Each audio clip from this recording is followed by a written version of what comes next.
Hello, my name is Katie Winkle and I'm presenting our paper, Non-Breaking Responses to Sexist Abuse, a cross-cultural human-robot interaction study. Currently, less than 30% of the humans working with robots at KTH are female. So girls, I would especially like to work with you. After all, the future is too important to be left to men. What do you think? Shut up, you fucking idiot. Girls should be in the kitchen. Excuse me? Okay, hold up. What should the robot do next? And why does it matter for human-robot interaction? In an alt-HRI paper last year, we investigated perceptions and potential impact of this female stylized social robot using 3 different responses to the actor's comment. Specifically, we compared argument and aggression-based retorts against one of the current default answers given by Siri if you abuse it. The motivation for that work was twofold. We wanted to subvert the harmful gender norms currently seen in gendered artificial agents, as nicely pointed out in the 2019 UNESCO I'd Blush If I Could report, while simultaneously kind of believing this would actually improve social HRI. Given that the effectiveness of socially assisted robots relies on their ability to project a credible social identity that gains some traction with users, it seems reasonable that a social robot, female presenting or otherwise, which can more intelligently retort to abusive and inappropriate behavior, would then actually be more credible, believable, persuasive when trying to, for example, encourage people to study robotics, as was our use case in this work. We found that girls specifically did actually find the robot using our alternate responses, and in particular, the argument-based retort, to be more credible than our control robot. We even found some evidence that seeing our robots might influence participants' gender biases, and thus we were able to conclude that our more ethical feminist dialogue design was more effective as well as being more ethical. However, our experimental scenario touches on both gender and politeness norms which are understood to vary across cultures. Sweden, where the alt-HRI work was carried out, is consistently ranked one of the top countries in the world for gender equality. It's not unreasonable to believe that feminist robots might be better received in Sweden than elsewhere.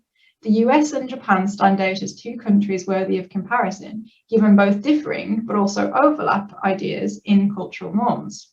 For example, it has been suggested that Sweden and the US have opposing cultural relations when it comes to the concept of masculinity.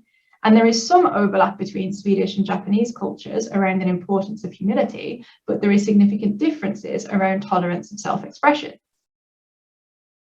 One thing that these nations all undeniably share, however, is continued low participation of women in technology.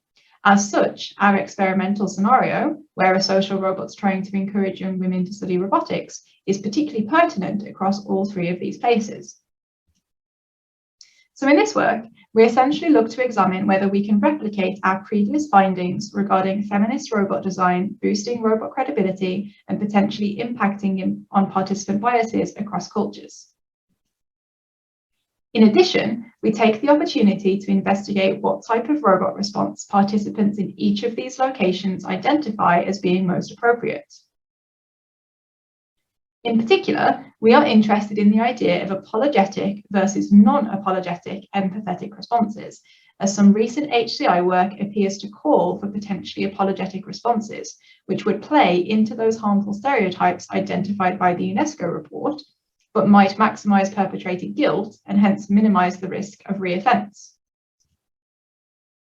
We took the original stimulus from the alt-HRI study, which featured an English-speaking robot with Swedish-speaking actors, and created a fully English audio version by dubbing over the Swedish actor's speech.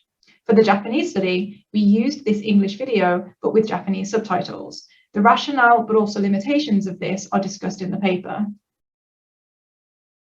Our study represents a 3x3 between subject study design with a total of 225 participants across our 3 robot conditions and 3 locations. Participants saw only one of the videos. We were looking for within subject pre-post changes in bias and interest in robotics, as well as between subject differences in perceptions of the robot.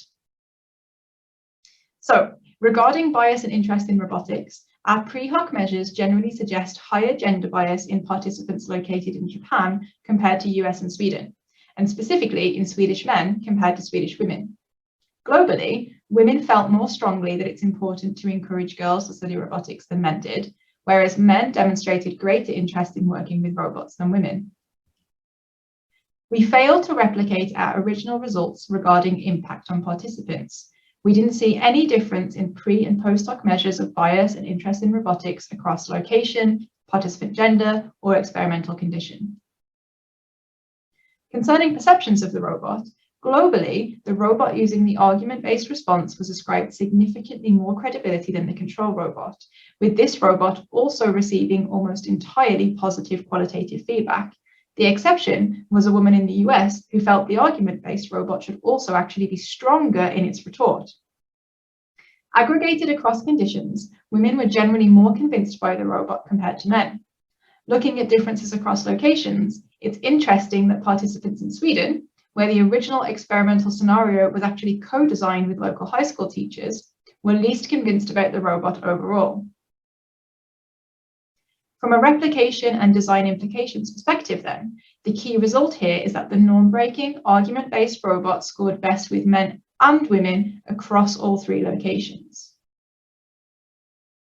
Finally, concerning the most appropriate answer type, the non-apologetic, empathetic answer was chosen by the majority of participants. Across locations, there were some observed differences in answer choices between women only. Notably, no women in Sweden or the USA chose the apologetic answer, although a significant number of Japanese women did choose this answer.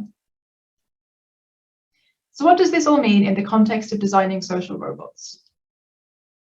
Firstly, we have demonstrated that calling out sexism universally boosts robot credibility, although it's unclear whether we might actually be able to influence user biases with these kinds of behaviours. Secondly, when it comes to designing robot responses to abuse, perhaps we need to be thinking about the impact on observers as well as perpetrators. Most users don't want to see apologetic responses to inappropriate behaviour, even if they might cause the most guilt and minimise reoffence. We need to consider both parties. And finally, we saw that women were simultaneously more convinced by and yet critical of our female stylised robot. This points again to the problematic nature of non-diverse design teams. In our case, an all-male design team would be more likely to miss both the positive but also negative potential impacts of gendered robots. To summarise, we strengthen the evidence and hence echo the previous call for feminist robots, for better and more ethical human-robot interaction. Thank you for listening, and I look forward to talking to you more about this work.